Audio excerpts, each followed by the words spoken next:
मत करो कि कपड़े खराब हो जाएंगे, फिर ऐसे में तो बैठ जाओ अपनी जगह में। अभी भी बात शुरू करेंगे।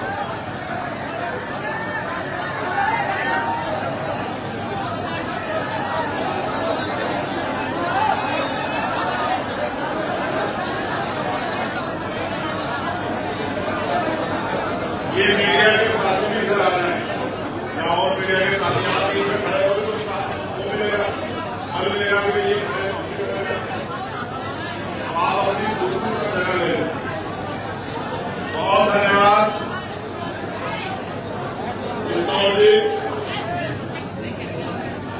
आज यहाँ गाजियाबाद में आई सतपाल चौधरी जी की इस चुनावी सभा में इतनी बड़ी संख्या में आप लोग उपस्थित हुए हैं।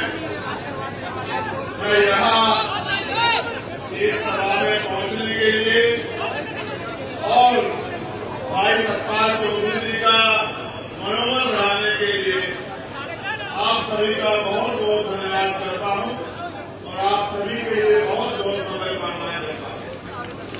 साथ साथ अपनी बात को शुरू करने से पहले मैं बहुजन समाज में जन्मे सभी संतों, गुरुओं और महान पुरुषों को नमन करता हूं।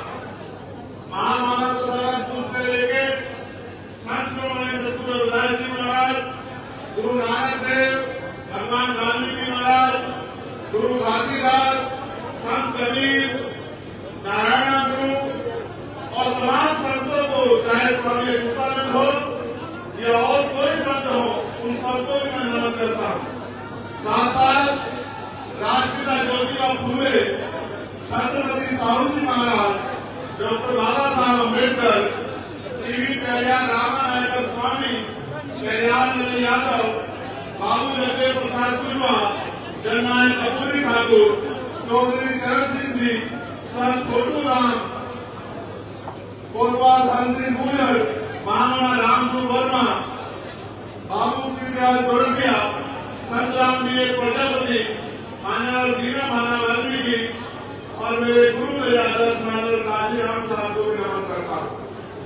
सम्मानित साथियों, मैं धन्यवाद देता हूँ यहाँ की प्रदेश, जिला, मंडल और विधानसभा की कमेटियों का, हमारे नेताओं का, जो सम्मानित नेतागण इस मंच पर उपस्थित हैं, बहुत सीनियर नेता यहाँ उपस्थित हैं, मैं उन सभी का धन्यवाद करता हूँ। साथ साथ बड़ी संख्या में हमारी मां बहनें भी बहुत दूर दूर तक पंडाल में मुझे दिख रही है, मैं उनका भी बहुत बहुत धन्यवाद करता हूँ कि वो आशीर्वाद देने के लिए मुझे और सतपाल चौधरी को यहाँ पहुंची है। अभी उससे पहले हमारे नेताओं ने अपनी बात यहाँ रखी है, लेकिन अपनी बात को शुरू करने से पहले आज जिन साथियों ने आजाद समाज पार्टी में आस्था विश्वास जगाया है, आस्था विश्वास के साथ साथ आने वाले कल की उम्मीदें भी देखी हैं, जिन साथियों ने मन पक्का किया है कि वो आजाद समाज पार्टी के सिपाही बनकर उत्तर प्रदेश में और देश के किसी भी कोने में जहां की जिम्मेदारी लगाई जाएगी वो काम करने का काम करेंगे। मैं ऐसे साथियों में से बीके सिंह जी को, जो अखिल भारतीय राष्ट्रीय महासचिव हैं फार्मासिस्ट एसोसिएशन के, रविंद्र प्रधान जी जो प्रदेश सचिव हैं भारतीय किसान यूनियन के, वीरेंद्र प्रधान जी, वसीम चौधरी जी, चांद कुरैशी जी जो कांग्रेस पार्टी छोड़कर और इस्राइल पेटी जो समाजवादी पार्टी छोड़कर आजाद समाज पार्टी में आपका विश्वास प्रकट कर रहे हैं, मैं इनका धन्यवाद करता हूँ। साथ साथ राजेश यादव जी, विनोद भारती जी, यशपाल जी, मोहम्मद अली जी, विनोद कुमार जी, मोहम्मद इमरान जी, कपिल चौधरी, सुनील जी, नीतू कुमार, सुनील कुमार, विनोद कुमार, रमेश कुमार जी का भी, जो वीरेंद्र कुमार समाजवादी पार्टी छोड़ के आजाद समाज पार्टी की सरकार ग्रहण करने में इनका भी धन्यवाद देता हूँ। साथ साथ श्री नरेश यादव जी, पूर्व प्रदेश प्रभारी हिमाचल, दिल्ली बहुजन समाज पार्टी, इंद्रजीत सिंह जी, श्री राम यादव जी, सुनील यादव जी, रोहित ज्योति जी, लोकेश गौतम जी, डॉक्टर वीके बाबू जी, सोनू गौतम जी, कपिल गौतम जी, राहुल गौतम जी, चिंटू गौतम जी, लक्ष्य जी, फिरोज जी, सिद्धार्थ जी, आजाद जी, शरद जी, भविष्य जी, संजय जी, अरविंद जी, और एक बहुत बड़ी लिस्ट है भाई सुनील कुमार जी तक, जिन लोगों ने बहुजन समाज पार्टी, कांग्रेस पार्टी और अन्य पार्टी को छोड़ के आज आजाद समाज पार्टी में जो है आपका विश्वास प्रकट किया, मैं इनका भी धन्यवाद करता हूँ। साथ साथ रघुनंदन पाल जी अखिल भारतीय पाल महासभा के प्रदेश सचिव हैं, वो बहुजन समाज पार्टी छोड़ के, और मुझे आपको बताने में बड़ी खुशी हो रही है कि अमर सिंह जी पूर्व विधायक श्रीमंतराव, जो उस क्षेत्र के बहुत सम्मानित नेता हैं, अपने दम पे राजनीति करते हैं, उन्होंने भी आज आजाद समाज पार्टी का दामन थामा है, मैं उनका भी बहुत बहुत स्वागत और अभिनंदन करता हूँ। साथ साथ गौरी प्रसाद पाठक जी, जो पूर्व दर्जा प्राप्त मंत्री रहे हैं और प्रभारी रहे हैं महाराष्ट्र, तेलंगाना, केरल, तमिलनाडु के, आज बहुजन समाज पार्टी छोड़ के आजाद समाज पार्टी में अपने परिवार के साथ उनके काम करने के लिए तैयार हुए हैं, मैं उनका भी स्वागत और अभिनंदन करता हूँ। और इनका नाम लेने में मैं अपने आप को बड़ी खुशी महसूस कर रहा हूँ, क्योंकि वो मेरे बड़े भाई भी हैं और उनसे मैंने बहुत कुछ सीखा भी है। भाई साहब मनोज तोमर जी, जो पूर्व विधायक रहे हैं और कई कई स्टेटों के प्रभारी रहे हैं, आज पूरे अपने परिवार में फिर से जो है इस कारवा को आगे बढ़ाने के लिए इस जिम्मेदारी को संभालने का काम कर रहे हैं, उनका भी स्वागत और अभिनंदन करता हूँ। अब क्योंकि लिस्टें तो मेरे पास बड़ी लंबी है, जो हापुड़ से शामिल होने वालों की लिस्ट आई है, मैं उनसे व्यक्तिगत मिलकर जो है अभी उनको ज्वाइन कराऊंगा, तो एक बहुत बड़ी लिस्ट है। अगर मैं उस लिस्ट को पढ़ता रहा, इसमें 50 तो प्रधान है, बीडीसी है, जिला पंचायत है, तो कई घंटे चले जाएंगे। मैं ये समझता हूँ कि अब घंटे खराब करने का समय नहीं रहा, आप एक मिनट सेकंड को जिम्मेदारी से उसके भरोसे पे काम करके और बहुजन समाज को इकट्ठा करके ताकत बनाने का समय आ गया है। और बातों में समय खराब नहीं करना है, अब हमें किसी के भरोसे नहीं करना है, अब हमें अपनी लड़ाई स्वयं लड़नी है, इसलिए हम एक मिनट को बचाने का काम करेंगे।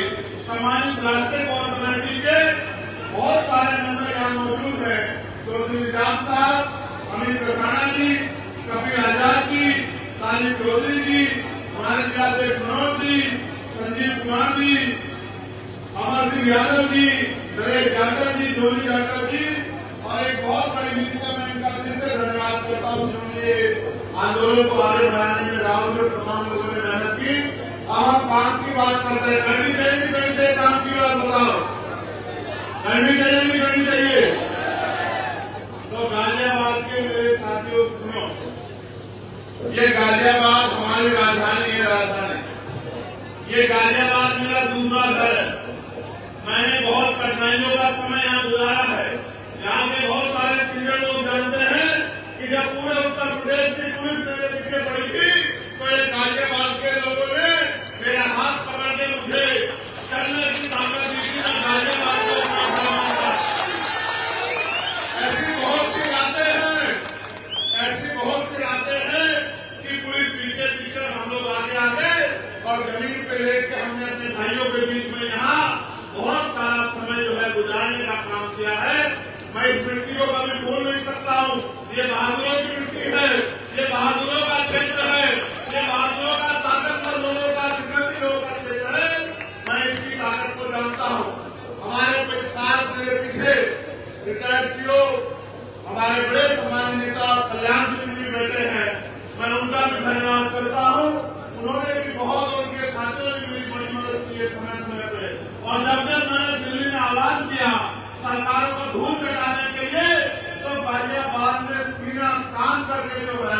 दिल्ली की सरकार को मेरे साथ खड़े होकर आप दिखाने का काम किया। मैं गाजियाबाद के साथियों का पूरा धन्यवाद देता हूँ। छोटे भाई गुलाब और तमाम सब लोग जहाँ लंबे समय से संघर्ष कर रहे हैं, लेकिन अब उस संघर्ष को एक रूप देने का समय आ गया है। आपने सामाजिक रूप से बहुत बार जो है विरोधियों को भूल लगाए। चाहे इसी बात में जब ये भारतीय जनता पार्टी के लोग बातें मिला के बाबा साहब अम्बेडकर को अपमानित करने का काम कर रहे थे, मेरी माँ बहनों ने मोर्चा लेके उनके मंसूबों को नाकामयाब करने का काम किया। हमारी बात हो जाता अपनी शक्ति हो जाता। लेकिन सामान्य साथियों, मेरी माँ बहनों मुझे बताओ और मुझसे सवाल करो, जब बाबा साहब अम्बेडकर ने हमें वोट का अधिकार दिलाया था और उन्होंने ये भी कहा था कि पॉलिटिकल पावर जब नाटक की कि राजनीतिक सत्ता वो चाली है जो आपकी सारी समस्या का हल कर देगी, तो आप महसूस करो कि आज भी उत्तर प्रदेश में और देश के हर एक कोने में कमजोर वर्ग के लोग रोटी कपड़ा मकान से वंचित क्यों है, उनके बुनियादी सुविधाएं क्यों नहीं है, आज भी उनको इंसानों जैसा जीवन क्यों नहीं मिल रहा है। जब हम इस बात को देखेंगे तो हमें एहसास होगा कि हमने अपने महापुरुषों की बातों को कानों से तो सुना है, लेकिन उस पर जिम्मेदारी से अमल नहीं किया है।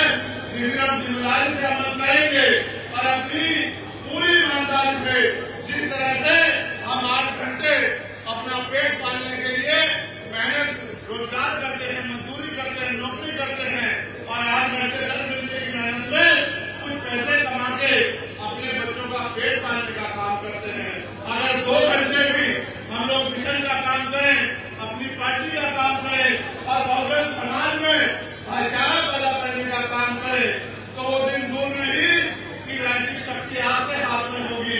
आप ये जानते हो नहीं जानते हो कि जिस दिन से आप लोगों ने, मैं पुनः धन्यवाद करूंगा आपका कि आपने एक पैसा जुटाते, जब मैं नदिया में चुनाव लड़ रहा था तो मेरे हाथों को मजबूत करने के लिए भेजा और आपने उस पैसे से इतनी ताकत मिली कि आज आपका बेटा चंद्रशेखर आजाद दिल्ली में पार्लियामेंट में खड़े होकर आपके बड़े अधिकारों के लिए संघर्ष करने का काम करता है।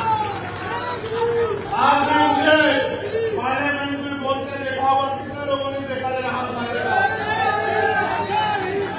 बताओ दिल से अपने दिल में हाथ रख के बताया, बताओ आपका अकेला चंद्रशेखर सैकड़ों में भारी है या नहीं, बताओ। अब ये काम आपने केंद्र में तो कर दिया, दिल्ली में तो कर दिया, लेकिन उत्तर प्रदेश में ये काम अभी अधूरा। जब तक उत्तर प्रदेश में मेरे जैसे लोग विधानसभा लखनऊ में जाके और सरकार की आंखों में आंखें डाल के आपके अधिकारों के लिए संघर्ष नहीं करेंगे, आपके अधिकारों में जो डाका पड़ रहा है उस डाके को खत्म करने का काम नहीं करेंगे, आपके क्षेत्र की समस्याओं के लिए आवाज उठाने का काम नहीं करेंगे, तब तक मुझे नहीं लगता कि गाजियाबाद में कोई बदलाव हो सकता है। बाकी लोगों पे लोगों का 2027 में आएगा, लेकिन आप तो बड़े किस्मत वाले हो, आप तो बड़े खुशहाल हो, आपके हिस्से में तो 1 साल बाद ही, इसी साल आपके चुनाव के 1 साल बाद और इसी साल 2024 में आपके सामने तो पुनः वो मौका आ गया है कि आप अपनी पिछली भूल को सुधार करके और अपनी आवाज को उठाने वाला चंद्रशेखर आजाद जैसा सिपाही लखनऊ में आप लोग भेज सकते हो। मेरा मानसिक और शारीरिक तैयार होगा और मैं आपको विश्वास कहता हूँ, पार्टी ने भी व्यक्ति को यहाँ जिम्मेदारी दी है कि वो आपके आवाज को उठाने का काम करेगा। मैं उसके संघर्ष को जानता हूँ, मैंने उसके संघर्ष को देखा है। कई बार दिल्ली का पानी बंद करके अपने आंदोलन को, किसानों के आंदोलन को कामयाब कराने का काम उन्होंने किया और अभी जो शिक्षक माफियाओं के खिलाफ आंदोलन कर रहे थे, मजदूरों के, किसानों के,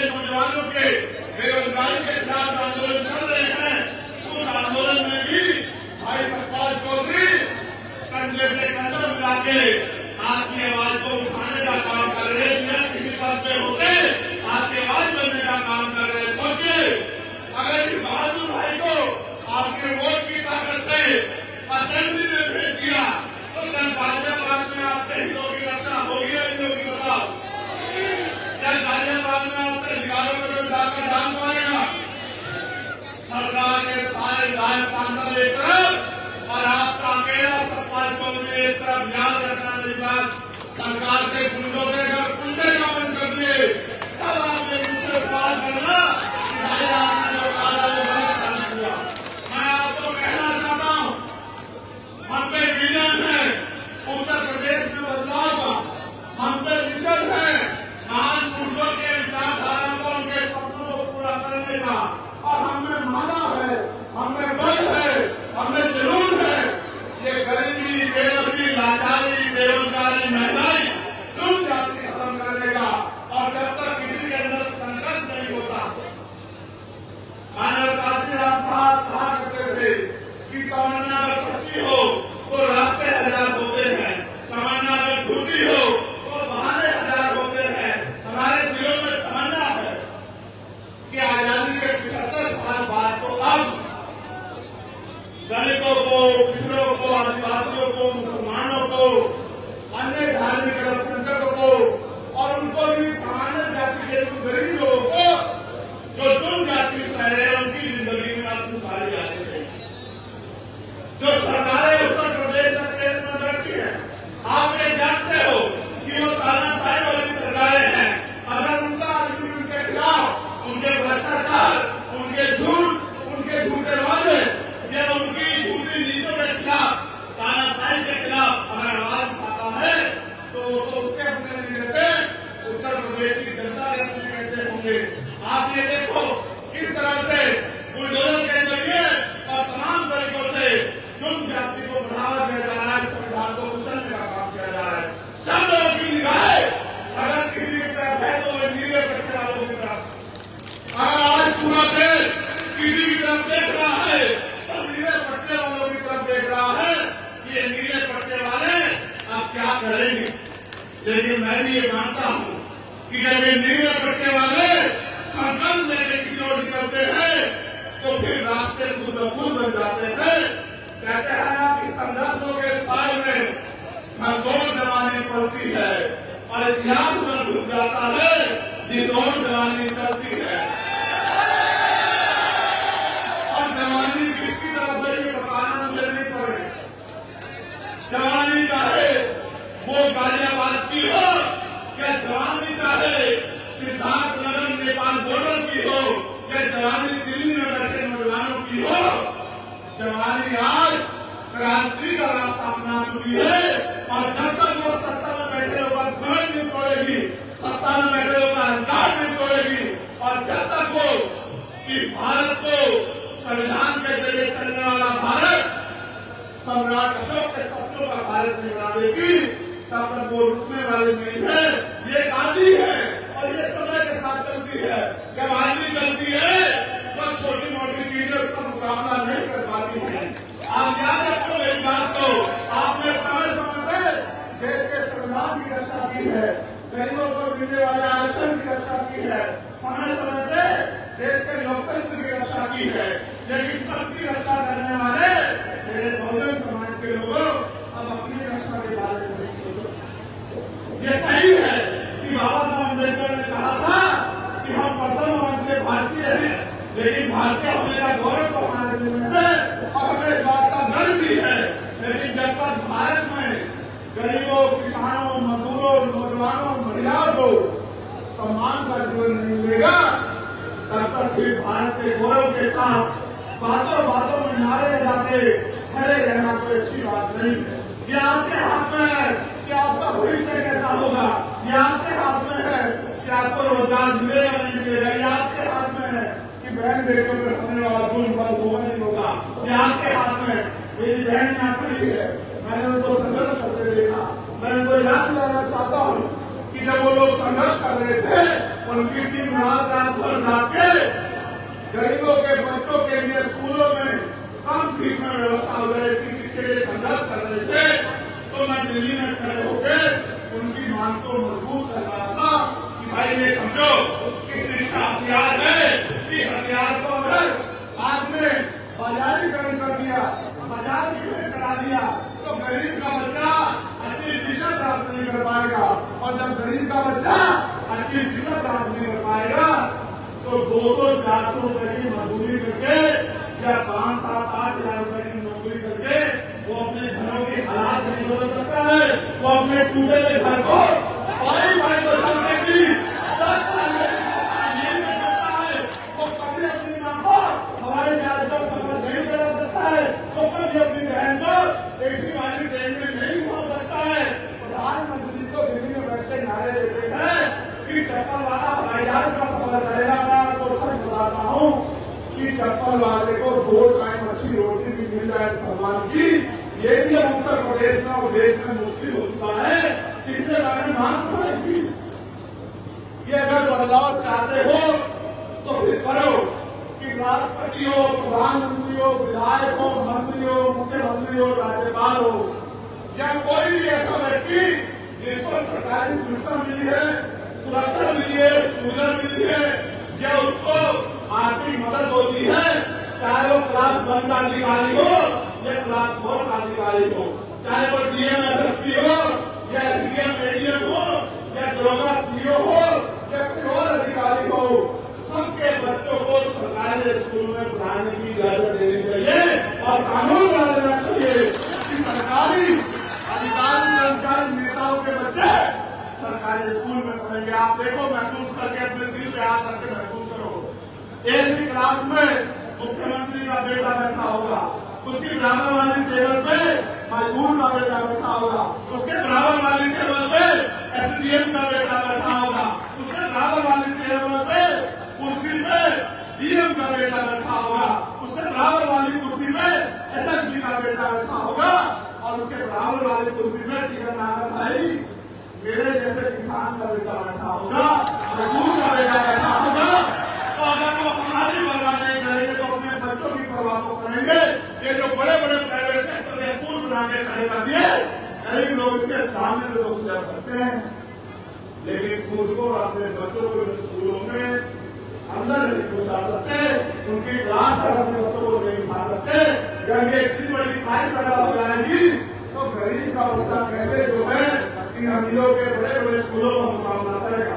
साथ साथ मैंने मांग भी की है कि जितने भी सरकारी कर्मचारी अधिकारी नेता है, चाहे वो राष्ट्रपति से लेके और गांव का प्रधान क्यों न हो, उनके बच्चों का बीमार होने को उनका इलाज सरकारी अस्पताल में होना चाहिए। इसलिए हो गया भारत में आप एक बात को याद रखना, उस दिन सरकारी अस्पतालों में डॉक्टर भी मिलेगा, सारे टेस्ट भी नहीं होंगे, बढ़िया से बढ़िया दवाइयां भी वहां मिलेंगी और साफ सफाई भी ऐसी अच्छी होगी कि आपको सरकारी हॉस्पिटल और 5 स्टार होटल में फर्क महसूस नहीं होगा। जब मंत्री जी का इलाज बड़ा होगा, मंत्री जी के बेटे का होगा, राज्यपाल के बेटे का होगा, प्रधानमंत्री जी का होगा, ये बड़े बड़े उद्योगपतियों का होगा, ये बड़े बड़े उद्योगपति नेता ऊपर प्राइवेट हॉस्पिटल में जाते हैं और हमसे कहते हैं कि हमने सरकारी अस्पताल बनवा दिए। अगर इतने अच्छे बनवाए हैं तो पहले अपना इलाज कराओ, फिर गरीबों को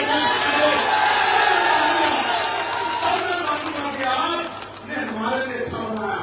मैं आपको कहता हूँ, आप देश भ्रष्टाचार की भेंट कर रहा है और पूरे देश में कमजोरों, किसानों, गरीबों की निगाह आपकी तरफ। और अगर वास्तविकता में आप उससे प्यार करते हैं, वास्तविकता में आप भारतीय संविधान से प्यार करते हैं और वास्तविकता में आप बाबा अम्बेडकर के सपनों को पूरा करना चाहते हैं, वास्तविकता में आप अपनी वोट की ताकत बनाना चाहते हैं, फिर वो दिन दूर नहीं है।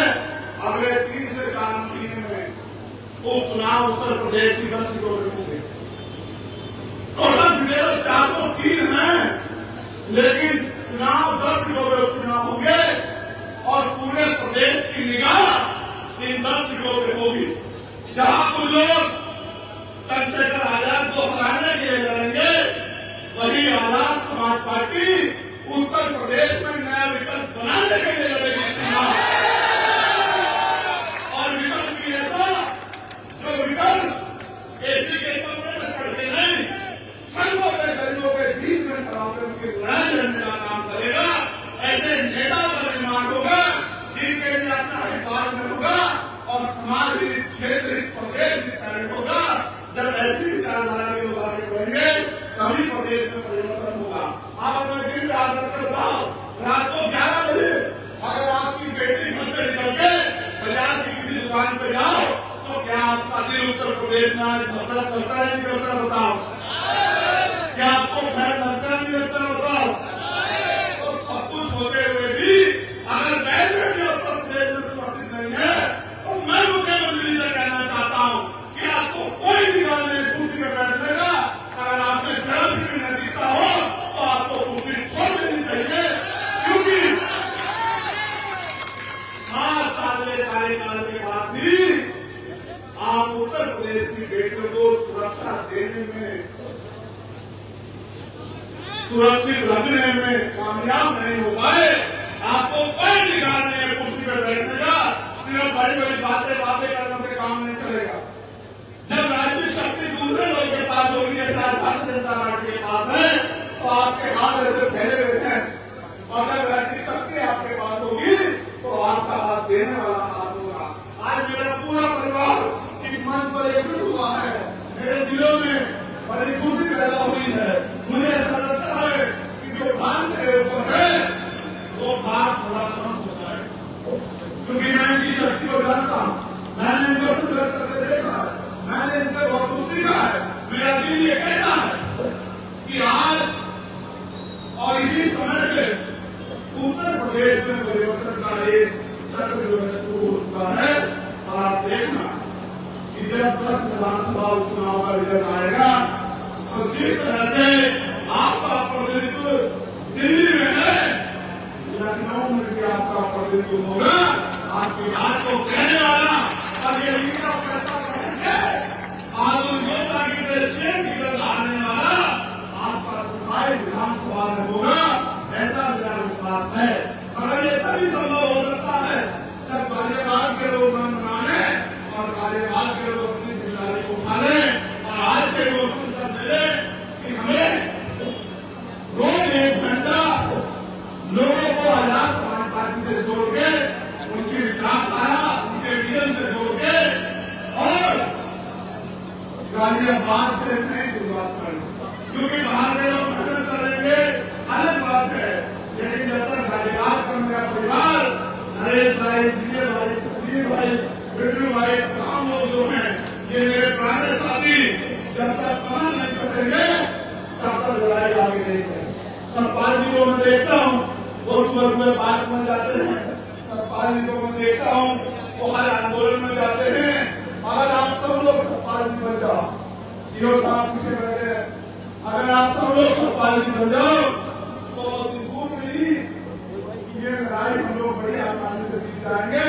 यहाँ तमाम लोग पैसे वाले लोगों को, ताकतवर लोगों को मुकाबला करने के लिए मैदान में उतारेंगे। वहाँ आपका ये किसान का बेटा यहाँ के कमजोरों, किसानों, महिलाओं, मजदूरों, महिलाओं, बेटियों, संघर्ष की लोगों की आवाज बनके इस लड़ाई को मंजिल तक पहुंचाने का काम करेगा। और मैं आपसे एक और चीज मांगना चाहता हूँ, ये बात को मैं सरपाल जी के ध्यान में भी और किशोर साहब के ध्यान में लाना चाहता हूँ, और अपने समाज नेताओं के ध्यान में भी, जिन्होंने पश्चिम की बागडोर संभाल रखी है। 11 तारीख को दिल्ली में हमने ऐलान कर दिया है कि हम केंद्र की सरकार को घुटने टिकवाते रहेंगे। 11 अब कोई बात नहीं होगी, संघर्ष होगा, संघर्ष होगा। ये सरकार अगर हमारे अधिकारों को निगलने का काम करेगी तो हम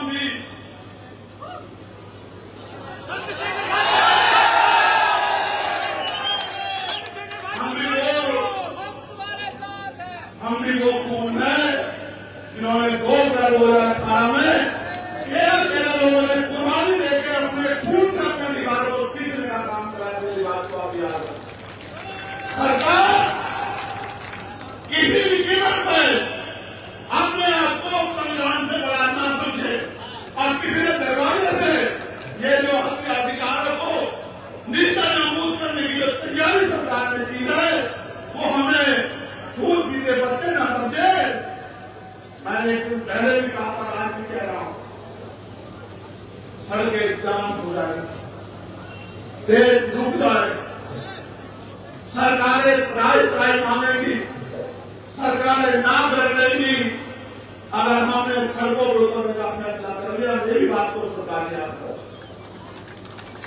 इस बात को मैंने आपसे आग्रह किया, लेकिन इस बार मैं आपको प्रार्थना और आदेश करना, निर्देश दे रहा कि 11 सितंबर को जैसे दिल्ली में दूरगांव टूटने गए, हमने अपनी शक्ति का एहसास दिल्ली की सरकार को कराया था और दिल्ली की सरकार और सुप्रीम कोर्ट घुटनों के बल आ गए थे।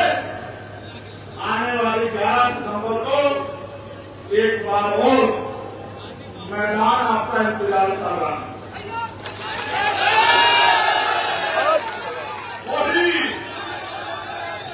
वही रामलीला मैदान होगा और उसी रामलीला मैदान में इस बार श्रद्धांजलि होगी। मेरी बात को आप याद रखना।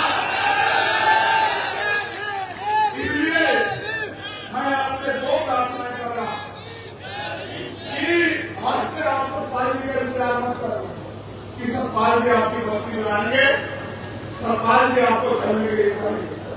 आज से आप लोग सब लोग खुद को सतपाल जी मान के अपने अपने बूथ सेक्टर की जिम्मेदारी को उठाएं।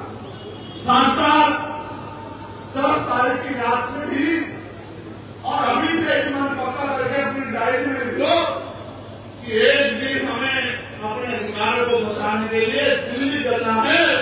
ये पूरा दिन हमारा दिल्ली में संकल्प के साथ है कि आपको डाटा, आपके लूट हम अपने अधिकारों में नहीं चलने देंगे। वो दिन चले गए कि एक लाठी में पूरे गांव को हाथ दिया जाता था, वो दिन चले गए। आप तो वो दिन में अगर संवैधानिक मर्यादा में समझोगे तो संवैधानिक मर्यादा में समझाएंगे, और अगर गुंडागर्दी करोगे तो गुंडागर्दी का भूत ऐसे चुटकियों में निकाल दिया जाएगा कि तुम्हारा गुंडागर्दी करने की सोच नहीं रहता। इसलिए मैं आपसे अपील करता हूं कि आप मेरी इस प्रार्थना को, मेरे इस आग्रह को, मेरा दर्द और भविष्य की जो चिंता महान पुरुषों के आंदोलन को आगे बढ़ाने की मुझे है, उसको ध्यान में रखते हुए अपनी अपनी जिम्मेदारियों पर जुटे। मैं धन्यवाद दूंगा विनोद कुमार जी का, गुलशन कुमार जी का,